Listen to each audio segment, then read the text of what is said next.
أعوذ بالله من الشيطان الرجيم.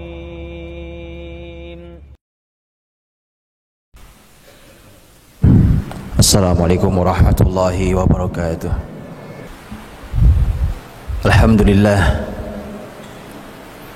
Alhamdulillahilladzi anzala ala abdihi alkitaba wa lam yaj'al lahu 'iwaja qayyiman liyunzira ba'san shadidan min ladunhu wa yubashshiral mu'minina alladhina ya'maluna as-salihati anna lahum ajran hasana. Asyhadu an la ilaha illallah wahdahu la syarika lah wa asyhadu anna Muhammadan 'abduhu wa rasuluh. Allahumma fassalli wa sallim wa barik wa an'im ala rasulina wa habibina wa qudwatina wa sayyidina Muhammadin sallallahu alaihi wasallam wa ala alihi wa ashabihi wa man tabi'ahu bi ihsanin ila yaumiddin. Ya ayyuhalladzina amanu taqullaha haqqa tuqatih wa la tamutunna illa wa antum muslimun.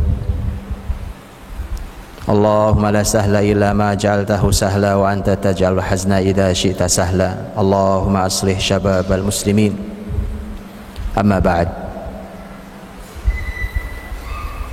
Hadirin jamaah salat Jumat hafizakumullah yang dijaga dan dirahmati Allah Subhanahu wa taala.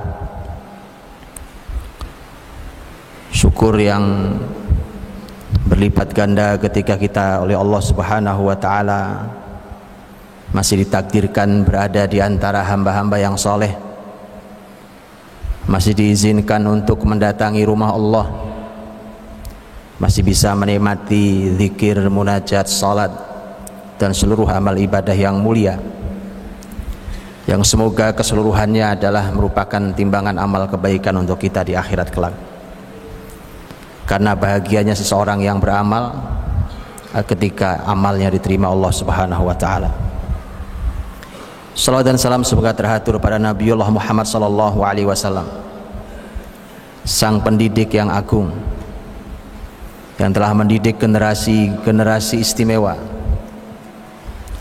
Tidaklah Rasul wafat kecuali Nabi sallallahu alaihi wasallam dalam hitungan seorang ahli sirah nabawiyah Syekh Dr. Munir Ghotban hafizahullah rahimahullah taala. Tidaklah Rasul wafat kecuali Nabi meninggalkan 2000 pemimpin. 2000 pemimpin. Sebuah karya dari kerja selama kurang dari 23 tahun. Dan 2000 pemimpin itu cukup untuk memimpin bumi ini. Bukan Arab, bukan Jazirah Arab, tapi untuk memimpin bumi ini, mengembalikan cahaya Allah di buminya. Dan yang perlu menjadi perhatian besar buat kita, ketika seluruh ajaran Islam sampai kepada kita melalui jalur para sahabat Nabi Sallallahu Alaihi Wasallam, baik dengan Al-Qur'annya ataupun hadis Nabi Sallallahu Alaihi Wasallam, yang mungkin luput dari kita adalah data bahwa hampir 67%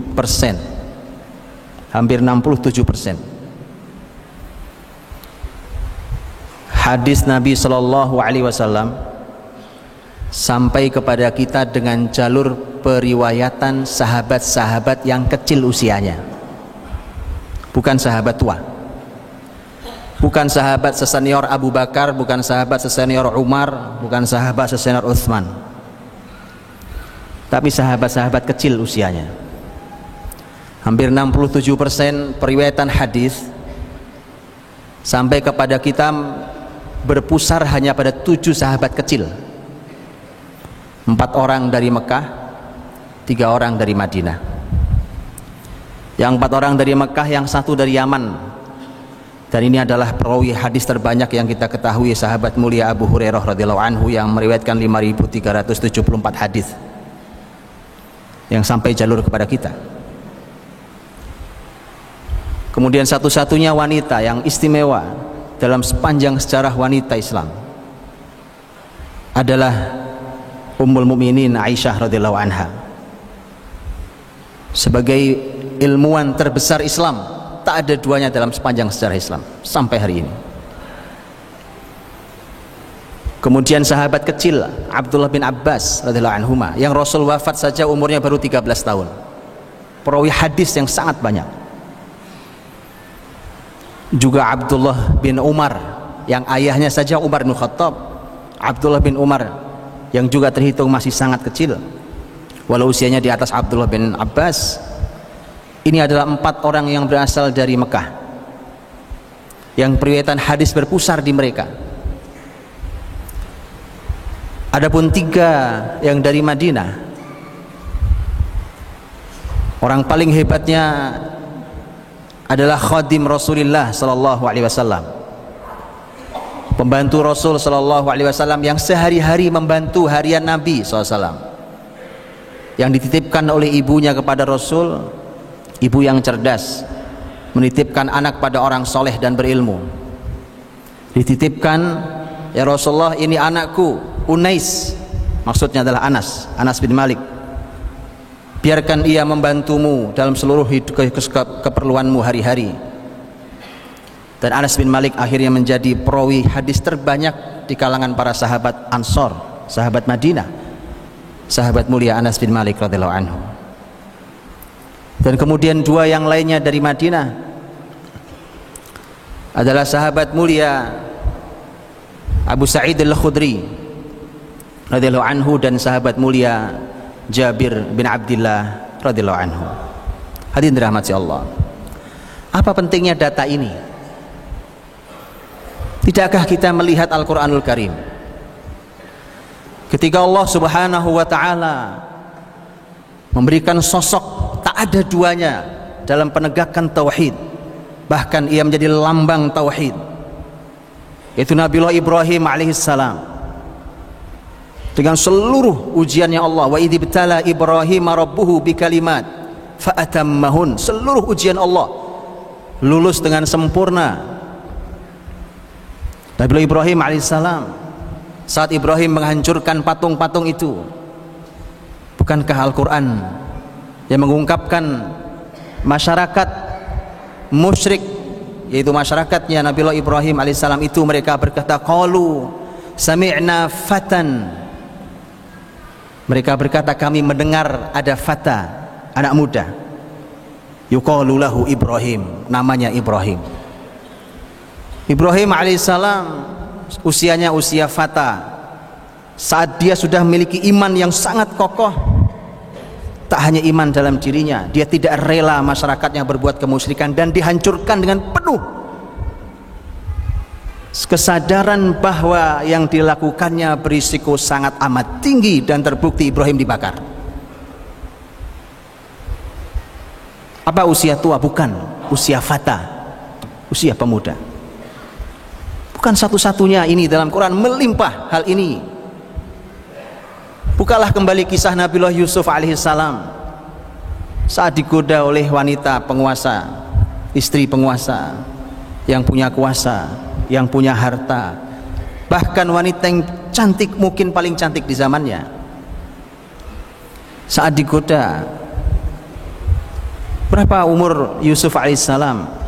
Quran kembali mengungkap dengan kata fata. Wa qala niswatun fil madinati imra'atul azizi turawidu fataha. Ketika para wanita menggunjing istri penguasa mereka itu, menggoda fataha, menggoda anak muda yang melayaninya. Usia anak muda. Saat usia muda, Yusuf berani berkata qala ma'adallah. Yusuf yang muda, yang nyaris tak bisa kita lakukan hari ini, semoga Allah lindungi kita dan generasi muda kita. Yusuf yang masih muda, syahwat yang menggelegak sebagaimana anak muda, di hadapannya wanita yang aman, dia kunci semua pintu, wa ghallaqatil abwab wa qalat haytalak, ditutup seluruh pintu-pintu dengan aman.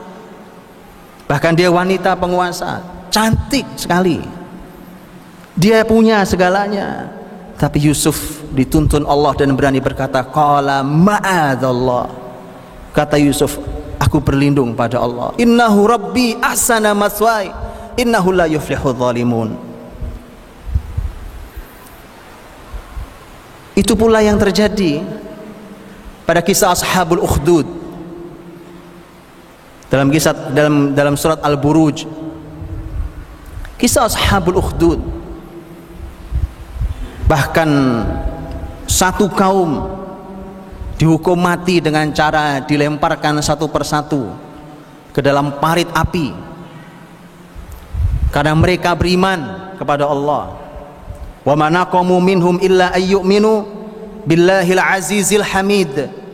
Tidaklah mereka begitu bencinya kepada masyarakat ini kecuali karena masyarakat ini adalah masyarakat yang beriman pada Allah Subhanahu wa taala.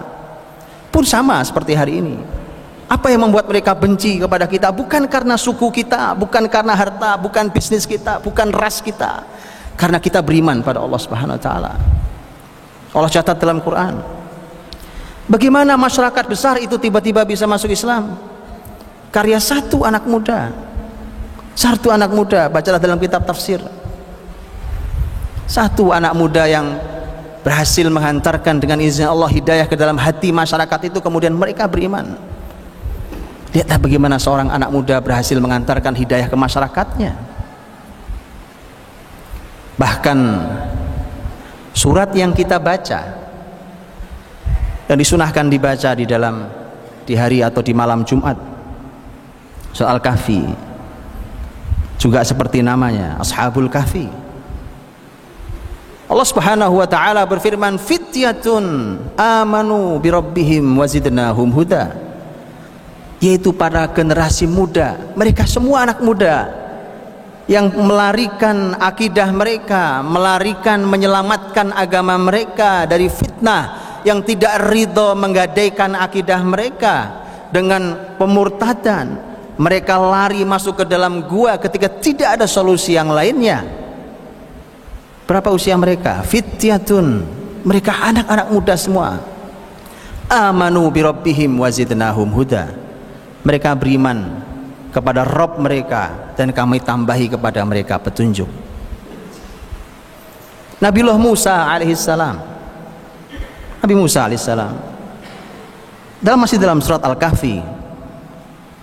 Ketika Nabi Musa diperintahkan Allah untuk belajar kepada orang soleh, Musa tidak sendiri. Musa ditemani oleh seorang anak muda. Allah berfirman, wa idh qala Musa li fatahu. Ketika Musa berkata kepada anak muda yang bersamanya, wa idh qala Musa li fatahu. Ketika Musa berkata kepada anak muda yang bersamanya, para ulama tafsir menyampaikan bahwa anak muda ini namanya Yusha' bin Nun. Anak muda yang membersamai Nabi, membersamai orang soleh dan orang berilmu itu. Kelak pun Yusha' bin Nun menjadi pemimpin, bahkan diriwayatkan dia menjadi nabi setelah Musa dan Harun meninggal. Hadirin dirahmati Allah Subhanahu wa taala. Tidak berhenti sampai di sini. Begitu banyak datanya dan disimpulkan oleh kalimat yang disampaikan oleh Imam Ibnu Katsir dalam tafsirnya. Imam Ibnu Katsir dalam tafsirnya ketika menafsirkan kata fityatun amanu birabbihim wazidnahum huda, beliau menyampaikan kelebihan anak-anak muda. Dan setelah itu beliau mengatakan, walihada kana aktsarul mustajibina lillahi wa li rasulihi sallallahu alaihi wasallam syababan. Karenanya, kata Imam Ibnu Katsir, karenanya yang paling banyak menyambut panggilan Allah dan Rasulnya adalah anak-anak muda. Kebanyakan anak-anak muda. Wa amma masyayikh min Quraisy fa'ammatuhum baqaw ala dinihim wa lam yuslim illa qalil.